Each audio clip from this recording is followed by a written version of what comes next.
Morning बच्चों। घमंडपुर, कोटद्वार, उत्तराखंड। जैसे जैसे जहाँ पे प्रॉब्लम होती है, जहाँ पे मैं क्लास में कर दूँगी ज़्यादा क्लियर। जितना है उतना समझा के कॉपी में भी कर लेंगे। अब देखो बच्चों, अगला डेरिवेशन है एक समान विद्युत क्षेत्र में द्विध्रुव पर बल और बल युग्म का बल का आघूर्ण। तुम्हें मालूम है द्विध्रुव क्या होता है? जब -q और +q आवेश एक दूसरे से बहुत छोटी दूरी 12 पे रखे होते हैं।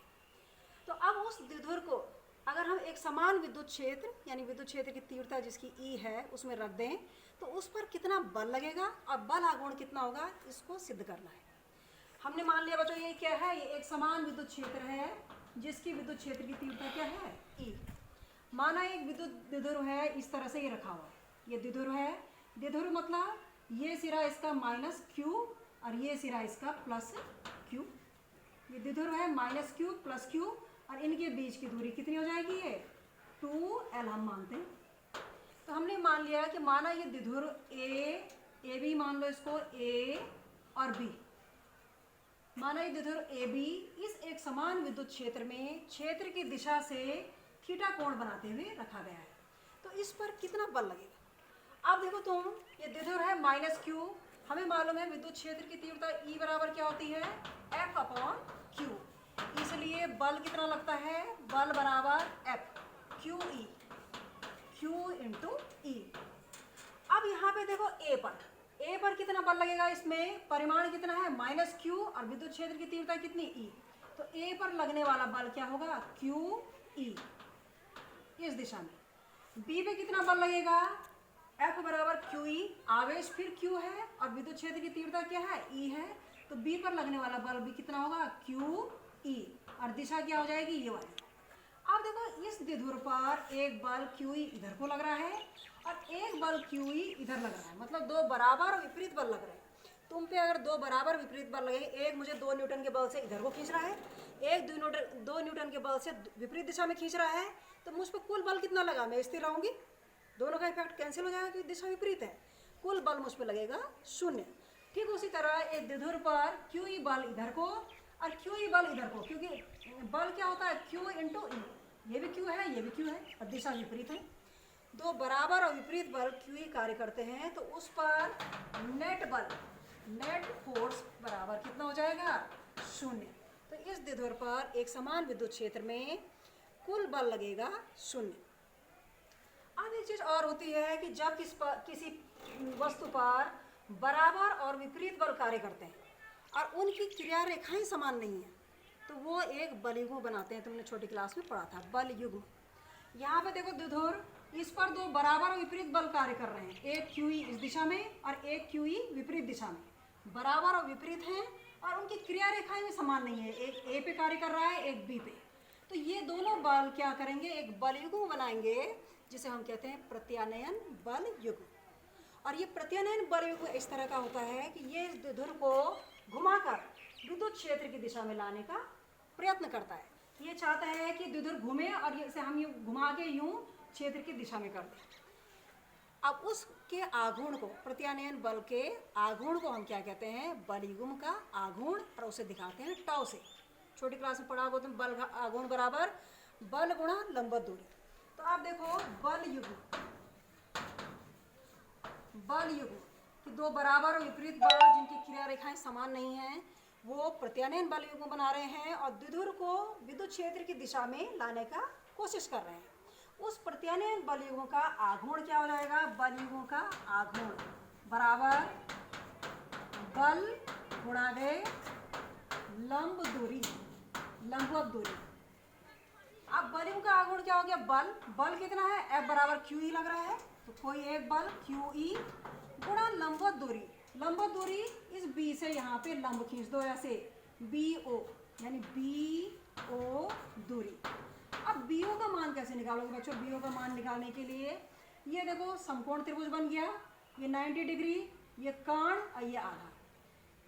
BO का मान निकालने के लिए BO लंब बटे कर्ण यानी ये वाली दूरी 2l, BO बटे 2l, लंब बटे कर्ण BO बटे 2l बराबर हो जाएगा इस कोण का साइन, लंब बटे कर्ण बराबर साइन थीटा, इसलिए BO बराबर हो जाएगा 2l साइन थीटा।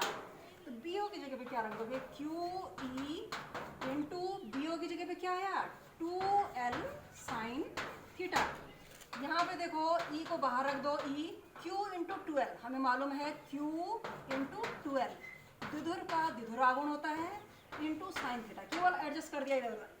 यहाँ पे कितना हो गया, Q इंटू 12, P हो गया, ये E हो गया, ये साइन थीटा, तो ये आ गया PE साइन थीटा। इसको हम कहते हैं बलयुग का आघूर्ण, इसको दिखाते हैं संकेत टाउ से, टाउ बराबर PE साइन थीटा। ये मैक्सिमम कब होगा, जब किसी देखो बलयुग का आघूर्ण मैक्सिमम कब होगा, जब साइन थीटा मैक्सिमम होगा। साइन थीटा मैक्सिमम कब होगा, sine theta will be maximum when if theta will be 90। Sine की सबसे ज़्यादा वैल्यू होती है जब थीटा 90 होती है, और उसकी वैल्यू कितनी होती है, 1, तब क्या हो जाएगा, इसलिए टाउ मैक्सिमम बराबर पी ई साइन 90, साइन 91 है तो बराबर पी ई, ये मैक्सिमम वैल्यू है। इसमें भी परिभाषा आ जाती है कि द्विध्रुव आघूर्ण की परिभाषा निकालो, तो परिभाषा क्या करोगे, ई क्या कहते हैं हम, ई की मात्रक होता है एफ अपॉन क्यू, यानी न्यूटन पर कूलम। जब ई 1 होगा, इफ ई बराबर 1, जब ई 1 होगा, इसलिए टॉ मैक्सिमम बलयुग बराबर हो जाएगा पी के द्विध्रुव आघूर्ण के। तो एक परिभाषा ऐसी भी आ जाती है कि द्विध्रुव आघूर्ण उस महत्तम बलयुग के बराबर होता है जब वो द्विध्रुव उस विद्युत क्षेत्र में रखा होता है जिसकी तीव्रता कितनी है, 1 न्यूटन पर कूलम, और उसमें लंबवत रखा होता है, क्योंकि जब साइन क्या है 90 मतलब लंब। अगला देखो, अगली हेडिंग बोलो, विद्युत क्षेत्र में द्विध्रुव को घुमाने में किया गया कार्य। द्विध्रुव को, ये पूरा हो गया है, यहाँ से भी परिभाषा आती है, द्विध्रुव को घुमाने में किया गया कार्य, कि अगर कोई विद्युत द्विध्रुव है, विद्युत क्षेत्र में रखा है, उसे हम क्षेत्र में घुमाते हैं, कंटिन्यूअसली घुमा रहे हैं, तो कितना कार्य किया जाएगा, इसका डेरिवेशन भी आता है। आप देखो यहाँ पे हमने पहले माना द्विध्रुव ऐसे रखा था, यहाँ पे तो हमने मान लिया क्या है, वो फिक्स थीटा कोण पे। माना बाद में द्विध्रुव को घुमाऊंगी कैसे, 0, 10, 20, 30 और फिर थीटा। तो पहले मैं मान लेती हूँ कि पहले वो अल्फा कोण पे था, जब घुमा नहीं था तो अल्फा कितना था, कोण 0, अल्फा एंगल 0 था, और जब मैंने घुमाया उसको 0, 10, 20, 30 थीटा तक घुमा दिया, यानी 0 से थीटा डिग्री कोण तक हम घुमाएंगे, तो कितना कार्य, what will be work done to move the dipole in a electric field E। अब देखो द्विध्रुव को घुमाने में किया गया कार्य, तो हमने क्या है, टाउ हमारे पास क्या आ गया बच्चों, पी साइन थीटा, टाउ बराबर आ गया है बलयुग्म P E sine theta. Tau बराबर हमने मान लिया पी ई साइन अल्फा, माना थीटा तो कोण है, कुछ भी लिख सकते हैं, 30, 40, 50, माना कोण क्या है, अल्फा है, और फर्स्ट अल्फा क्या है, 0 है, फिर हम उसको बढ़ाते बढ़ाते बढ़ाते बढ़ाते थीटा करते हैं, तो 0 से थीटा तक बढ़ाने में कितना कार्य हम करेंगे, उसको हमें डेरिवेशन में निकालना है।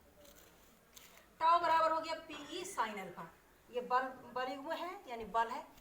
अब कार्य कितना होता है, बल गुणा गए विस्थापन। तो माना बात ये कोण है, पहले अल्फा 0 था, फिर 10, 20, 30, फिर थीटा हुआ, तो कहाँ से कहाँ तक हमें कार्य निकालना है, अल्फा वेरीज फ्रॉम, अल्फा कहाँ से कहाँ तक वेरी करता है, 0 टू थीटा से, अल्फा की वैल्यू 0 से हमने थीटा तक बढ़ाई। बल कितना है, पी साइन अल्फा, बल गुणा गई विस्थापन, विस्थापन कितना हुआ, डी अल्फा, बल गुणा विस्थापन, तो कार्य आ गया, ये कार्य टाउ डब्ल्यू हो गया। कि हमने कोई द्विध्रुव अल्फा बराबर 0 एंगल पर रखा है, उसको 0 से थीटा बढ़ाया है, तो कितना कार्य किया, पी साइन अल्फा, बल गुणा विस्थापन डी अल्फा, और वेरी कहाँ से कर रहा है अल्फा, 0 टू थीटा। अब देखो पी ई कॉन्स्टेंट, ये समाकलन होता है बच्चों, समाकलन साइन थीटा का इंटीग्रेशन होता है माइनस कॉस थीटा, ये थोड़े याद भी करने पड़ेंगे बायो वालों को। तो क्या हो गया, पी ई साइन अल्फा का समाकलन क्या होता है, माइनस कॉस अल्फा। जब ये समाकलन इंटीग्रेशन का साइन हमने हटाया, पी कांस्टेंट है क्योंकि हम अल्फा के रेस्पेक्ट में समाकलन कर रहे हैं, तो पी बाहर रख दिया, sine alpha D alpha. Sine alpha का समाकलन होता है माइनस कॉस अल्फा, याद कर लेना इतना। अब लिमिट क्या है, 0 टू थीटा, तो अल्फा बराबर 0 तो अल्फा बराबर थीटा। अब डी अल्फा हटा देंगे। अब क्या हो गया, ये बराबर minus P E, minus sine बाहर ले लो, अंदर क्या रह गया, cos alpha limit 0 to theta, alpha varies from 0 to theta. अब इसके बाद कहाँ से आ गया, कार्य आ रहा है, इसलिए W बराबर कितना आ गया, minus P E cos alpha. कैसे निकालते हैं इसको, एक बार अल्फा की जगह तुम थीटा रखोगे और फिर माइनस करके एक बार अल्फा की जगह 0 रखेंगे, क्योंकि अल्फा ही का मान है जो 0 टू थीटा तक हम घुमा रहे हैं, 0 से थीटा तक वेरी कर रहा है। तो माइनस पी कॉस अल्फा की जगह थीटा, ब्रैकेट में कॉस थीटा, माइनस करके इसको ऐसे रखते हैं, एक बार अल्फा की जगह थीटा, फिर माइनस करके एक बार अल्फा की जगह 0, cos theta minus cos 0, cos 0 bracket बंद बराबर minus P E cos theta, cos 0 कितना होता है, 1 होता है ना, माइनस 1, माइनस को अंदर ले जाओ तो कितना हो जाएगा, W मतलब विद्युत द्विध्रुव को किसी विद्युत क्षेत्र में 0 टू थीटा घुमाने में किया गया कार्य W बराबर कितना है, पी ई, माइनस साइन अंदर जाएगा, 1 माइनस कॉस थीटा। इसको लर्न भी करना है, फॉर्मूले को, न्यूमेरिकल भी आएंगे और डेरिवेशन भी आना चाहिए। कभी कभी इस तरह से भी आता है विशेष कंडीशन कि किसी द्विध्रुव को क्षेत्र में क्षेत्र की दिशा से 90 डिग्री घुमाया जाता है, तो कितना कार्य होगा, कितना कार्य हो जाएगा, cos 90 रख दोगे, cos 90 कितना होता है, 0, तो ये 0 हो जाएगा, तो कितना हो जाएगा, W बराबर पी ई, पी इंटू 1, ये 0 हो जाएगा। कभी कभी ऐसा भी आता है कि किसी द्विध्रुव को विद्युत क्षेत्र की दिशा से 180 डिग्री घुमाया जाता है, तो कितना कार्य होगा, तो 180 डिग्री घुमाने में कितना हो जाएगा, विशेष कंडीशन, W बराबर P E 1 minus cos 180, cos 180 degree 180 का मान होता है -1, ये -1 होगा, माइनस माइनस प्लस हो जाएगा, यानी 1 + 1 बराबर 2 PE। ये खास कंडीशन है, बाकी ये डेरिवेशन है, इतना पढ़ लेना। बाकी कोई भी हेल्प हो तो आपकी teacher Indira Kodwar, I will be always ready for you.